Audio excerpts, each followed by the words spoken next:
Why VP Sara needs the confidential fund? This is because in 2023, nung hindi niya sinunod ang utos ni Martin Romualdez na makipagsabuatan siya sa corruption sa DepEd, hinaras ang family niya. Her children were under, casing or surveillance ng PNP. Yung bahay ni VP Sara pinuntahan, hinahanap ang mga anak niya, what time lumalabas sa bahay, anong sasakyan ang sinasakyan, anong kulay ng sasakyan, and what time umuwi. And they are forcing the president of the HOA, Homeowners Association, to tell all those information. Bakit ang iniimbestigahan ni Bongbong Marcos ang vice president niya? Why is he not investigating the recruitment cases that are happening in the Department of Education? You see the difference of the priorities of the president and the vice president? VP Sara asked for the confidential fund because she really wants to resolve the problems happening in the Department of Education. She wants that the projects and programs of the Office of the Vice President are implemented well through surveillance. But Bongbong Marcos is using his confidential and intelligence fund to what? Do surveillance to the Duterte family. So sino ngayon ang totoong problema ng Pilipinas? It is not Tatay Digong. It is not VP Sara. It is the Marcos administration. Because they are so scared that if Tatay Digong is still in the Philippines, he would be able to influence more people to listen to the cause that he is advocating for since 2016. Bongbong Marcos promised us continuity of the projects and programs, continuity of the legacy of Tatay Digong since his presidency in 2016. What he gave us is bullshit. We expected change. Ibang pagbabago yung nakita natin. Imagine, he is supposed to invest more in the infrastructure projects in the Philippines, but this administration is investing more on AIX, on AKAP, on Ayuda. And you guys are here working hard every day, sending money to the Philippines. And you guys are actually our present-day hero. Why? Because you contributed so much to the GDP and the economy of the Philippines through your remittances. Do not let the Marcos administration use you. Do not let your taxes be used for inutil Marcos administration.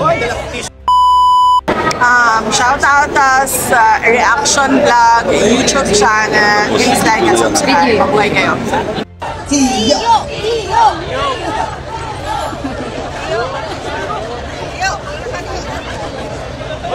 Kanina pa din. Oh, yeah, ganina na dito dire, yeah. Assalamualaikum warahmatullahi wabarakatuh. Sa ating mga kababayan sa Pilipinas at sa mga kababayan natin na nirito ngayon, magandang hapon po sa inyong lahat.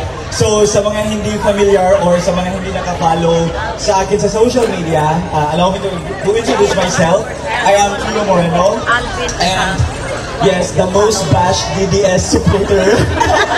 Kalaban lahat, okay? Even the pro, even some pro Duterte supporters are bashing me. I don't know, maybe because I'm so handsome. Or maybe I have a very good smile.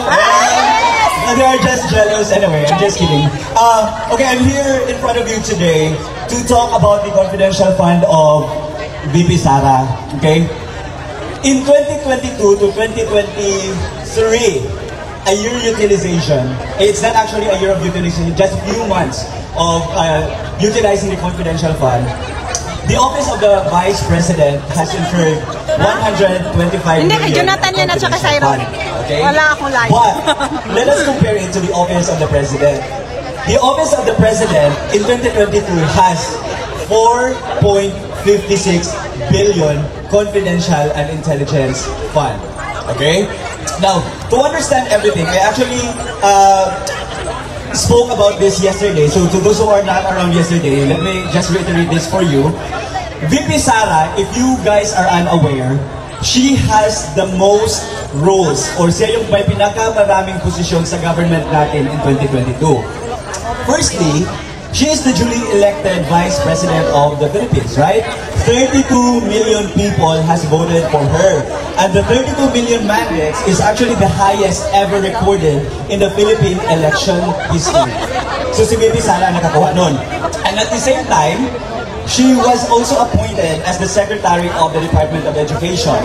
And on top of that, she is the Vice Co-Chairperson of the National Task Force to End Local Communist Armed Conflict.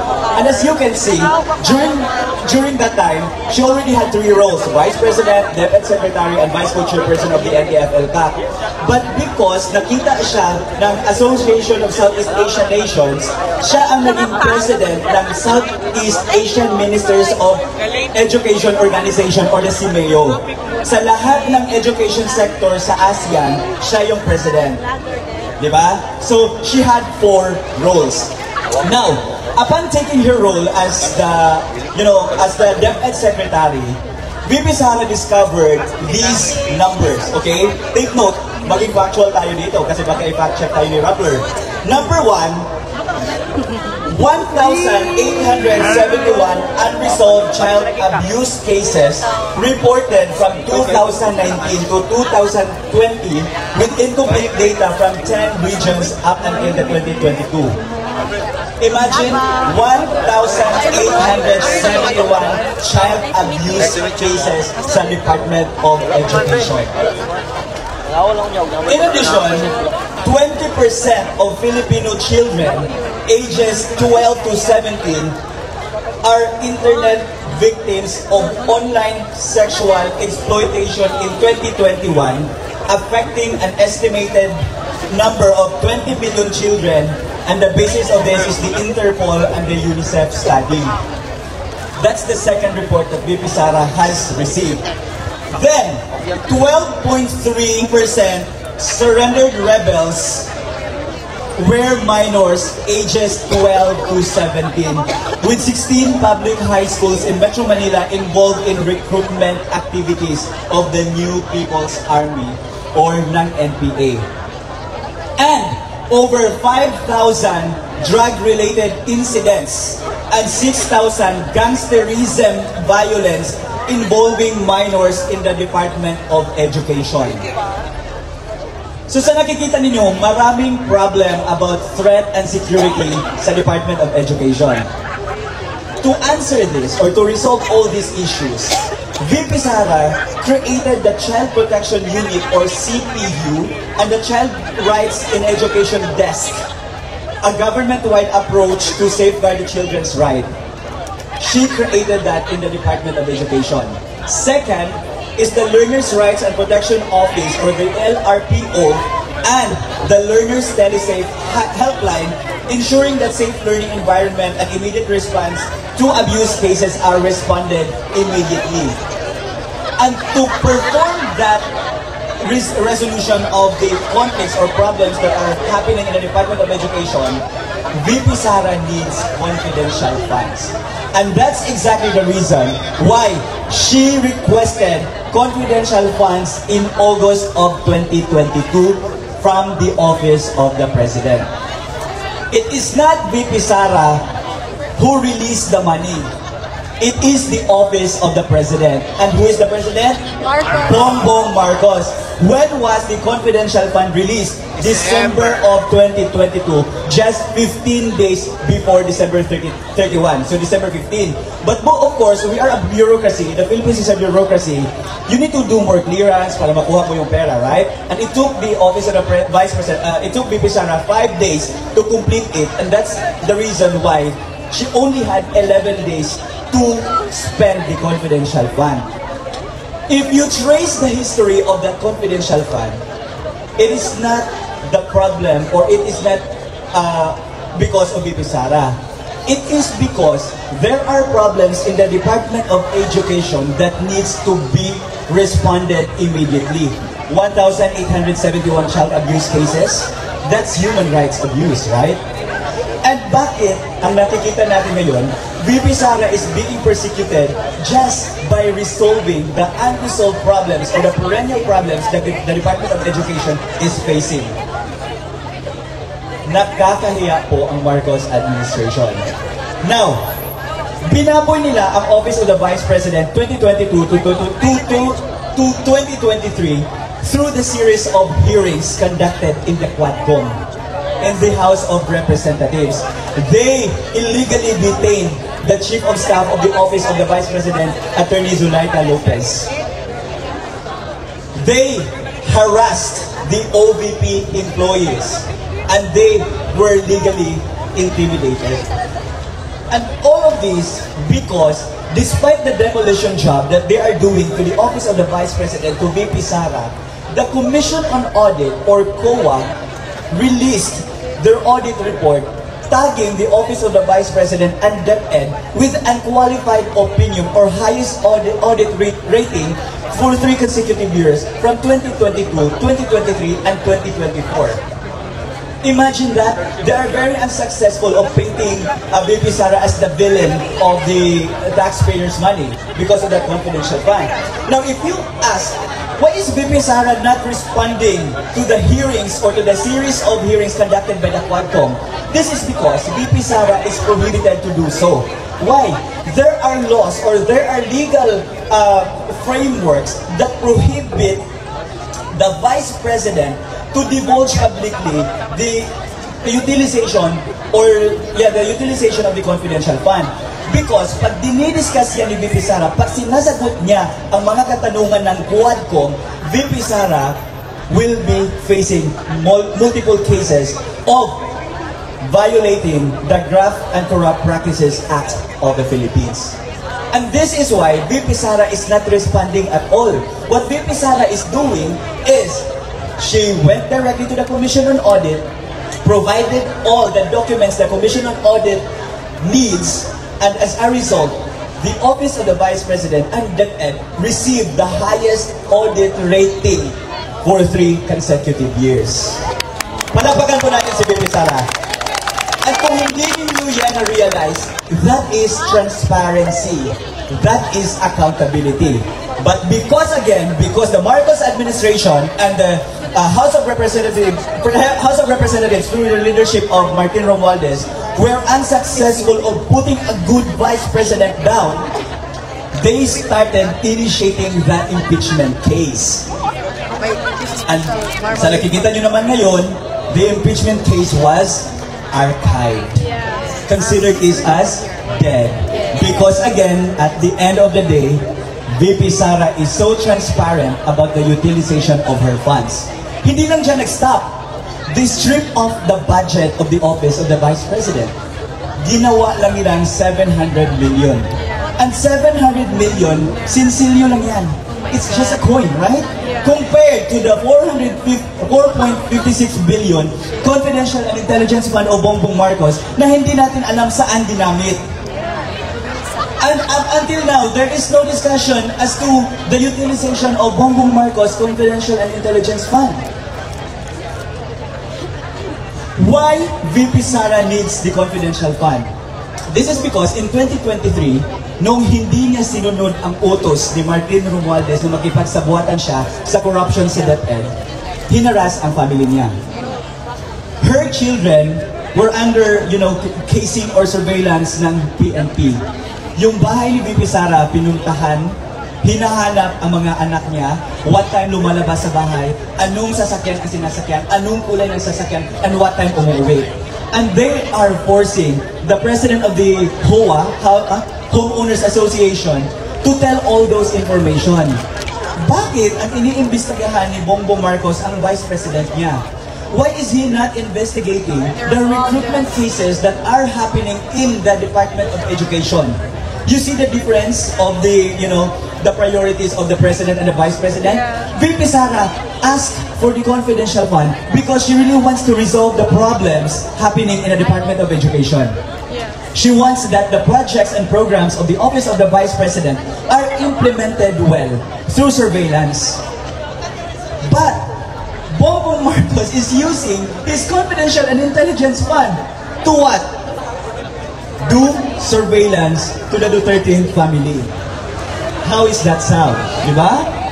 Nakakagalit. Okay. Nakakaputang ina.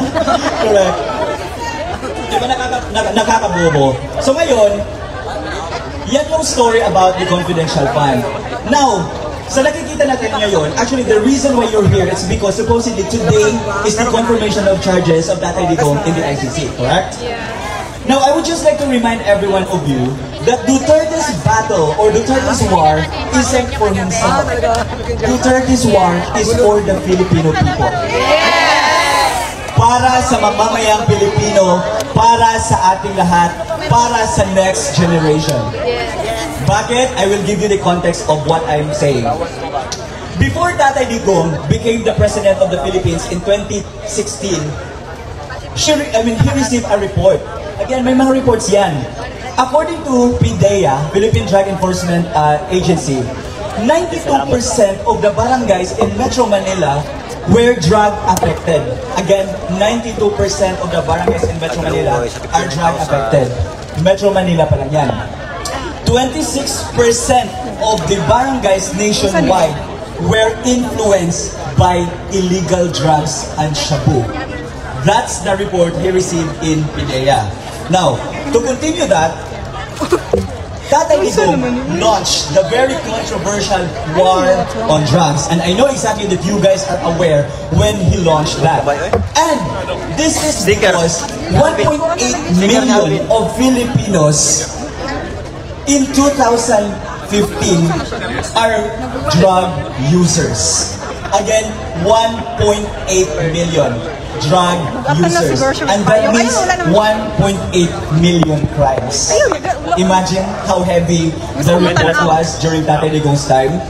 And 88% of drugs, as according to the PDEA, 88% of the drugs PDEA confiscated in 2015 were all shabu. Yan yung reason bakit ginawa ni Tatay Digong ang war on drugs. And for you guys, of course you would ask, is it legal for Tatay Digong to actually implement that? Yes. Why?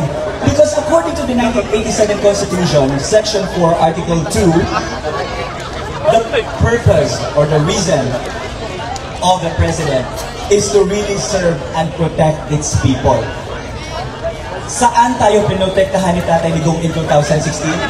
From the hands of the 1.8 million addicts in the Philippines.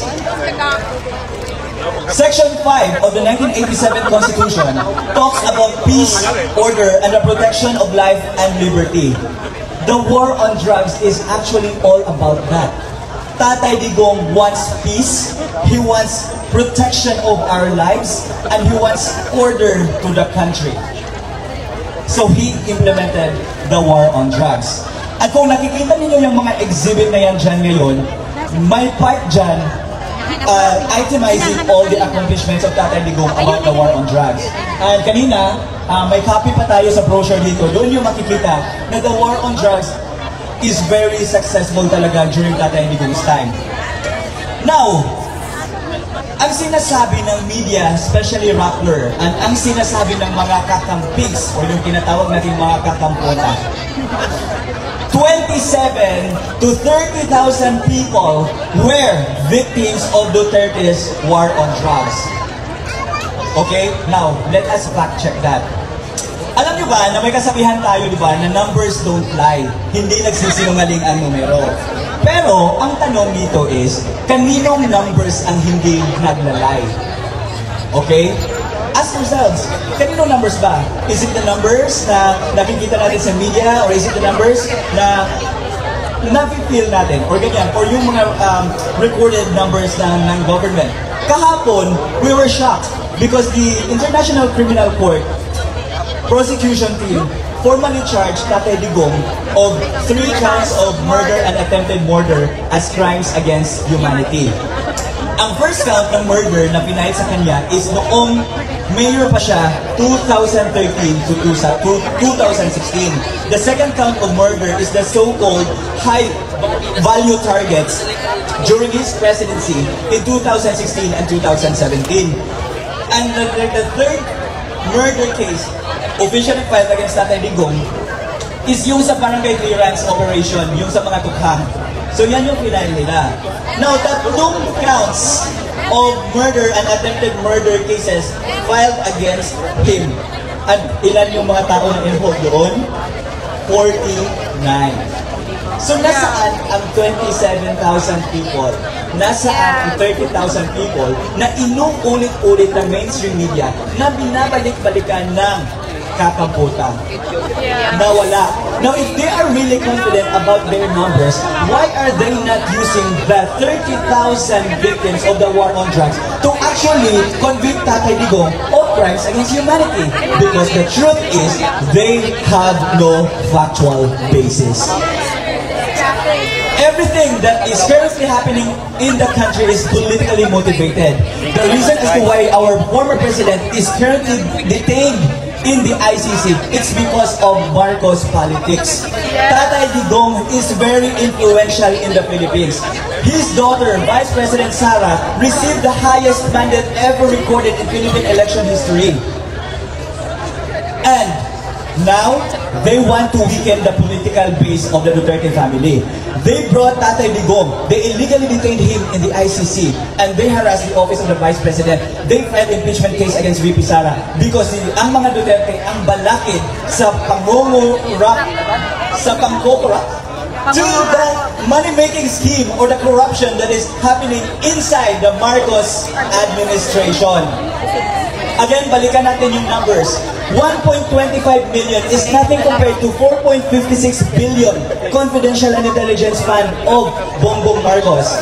The 700 million budget of the Office of the Vice President is nothing compared to the billions and trillions budget that were used for the ghost flood control projects. So sino ngayon ang totoong problema ng Pilipinas? It is not Tatay Digong. It is not VP Sara. It is the Marcos administration. Because they are so scared that if Tatay Digong is still in the Philippines, he would be able to influence more people to listen to the cause that he is advocating for since 2016. Bongbong Marcos promised us continuity of the projects and programs, continuity of the legacy of Tatay Digong since his presidency in 2016. What he gave us is bullshit. We expected change. Ibang pagbabago yung nakita natin. Imagine, he is supposed to invest more in the infrastructure projects in the Philippines, but this administration is investing more on AIX, on AKAP, on ayuda. And you guys are here working hard every day, sending money to the Philippines. And you guys are actually our present-day hero. Why? Because you contributed so much to the GDP and the economy of the Philippines through your remittances. Do not let the Marcos administration use you. Do not let your taxes be used for inutil Marcos administration. Nakakagalit, nakakapagod, but at the same time, nakaka-proud na despite all the legal harassments that the Duterte family is facing, despite all the political persecution that VP Sara is currently experiencing in the Philippines, you guys are here, the taong bayan is here, showing their support and believing that at the end of the day, there will still be change in the Philippines. May pagbabago pa rin tayong makikita sa Pilipinas at ang pagbabago na yan ay makikita lang natin sa mga taong tunoong nagkikipaglaban sa taong bayan. At hindi yan si Marcos, hindi yan si Romualdez, hindi yung putang inang Zaldico na yan, but it is Vice President Sara Duterte and former President Tatay Digong who is currently detained in the ICC. Sa lahat po na nandito ngayon, actually I cried earlier. Alvin actually was talking to me if I'm okay or not because I'm really emotional. Just, say for example, you guys are working, right? And I know exactly that you filed leave or you did, sign a waiver for you to be out from work today just to be here. And you are not getting anything from us. You are not getting anything from the Filipino people. You are not stealing their taxes. You are paying taxes. And it's the Marcos administration that is corrupting the taxes that you guys are contributing to the Philippine economy. Yan yung intindihin ninyo lahat. You may not agree to everything that I am currently saying, but we can agree sa part that the Marcos administration is the most corrupt administration in the Philippine history. Some of you here may hate me because patola ako sa mga bashers ko online. But the thing is, I am not here for for my bashers, I am here for the release or for the freedom of the former president who saved us from the hands of the criminals and terrorists that is destroying the Philippines. Free Duterte now! Bring him home! Free Duterte now! Bring him home! Free Duterte now! Bring him home! Ano ba? So yun. So, yung sinabi ko kanina, you can fact check that. Yung mga numbers, yung mga numero na sinabi ko kanina, I researched about it before. Kung yan sinabi sa inyo. So, okay na yan. If you want to share it with other people or if you want to make a write-up about it, it's completely fine. It's already fact checked. So, save kayo dyan. Okay lang yan. But ito din yung panawagan ko sa inyong lahat. Huwag po tayong mapagod. An old man is currently detained in The Hague, believing that he could still change the Philippines. The country now is, we are being robbed. Yes. Our taxes are being robbed. There is this floating information now in the Philippines saying that the Marcos administration is not really galit or not really angry with the Duterte. They are just using the Dutertes because they have the influence, they have the supporters, they have the following in and out the country. The Marcos administration is galit or angry with the Filipino people. Galit siya sa ating lahat. Galit sila sa ating lahat. Bakit? For 36 years, hindi natin sila pinabalik sa gobyerno. For 36 years, hindi sila nakapagpangurap. So ang ginagawa ng Marcos administration ngayon, they are bleeding dry the government's coffer because that is their exit plan. You should realize that. They don't care if they can still win in 2028 and the next years coming. What they care about is malikom nila lahat ng pera ng taong bayan so that they would be able to control all the businessmen and the politicians and our leaders. That is galawang oligarchs. That is galawang oligarko. Yan yung intindihin niyo lahat. Nagiging punching bag lang si Tatay Digong, nagiging punching bag lang si VP Sara because sila yung figures na kumukontra sa money-making scheme of the Marcos administration. The resignation of Martin Romualdez is nothing but a PR attempt. The resignation is just to calm down the emotion that as if the Marcos administration is doing something to fight the corruption in the country, when in fact, they're not doing that. Bongbong Marcos is the enabler, the biggest enabler of Martin Romualdez. He signed the 2025 most corrupt budget of the country. He did not scrutinize well the blank spaces in the bicameral report, and he didn't even care if the enrolled bill is unsigned. So lahat ng pera from the budget insertions na ginawa ni Martin Romualdez and ni Zaldico, nanlikom nila or nakorrupt niya because this is because there is a president who enabled them. And who is that president? The putang ina mo, Bongbong Marcos ka. Marcos resign! Marcos resign! Marcos resign! Marcos resign! Marcos resign! Marcos resign na butang ina mo.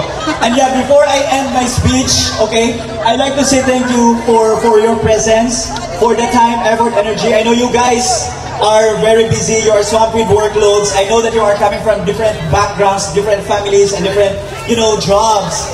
But you are here today spending your time standing with the Duterte, shouting, bring him home and free Duterte now. Yun lamang po at magandang hapon sa inyo lahat. I am Tio Moreno. Thank you so much.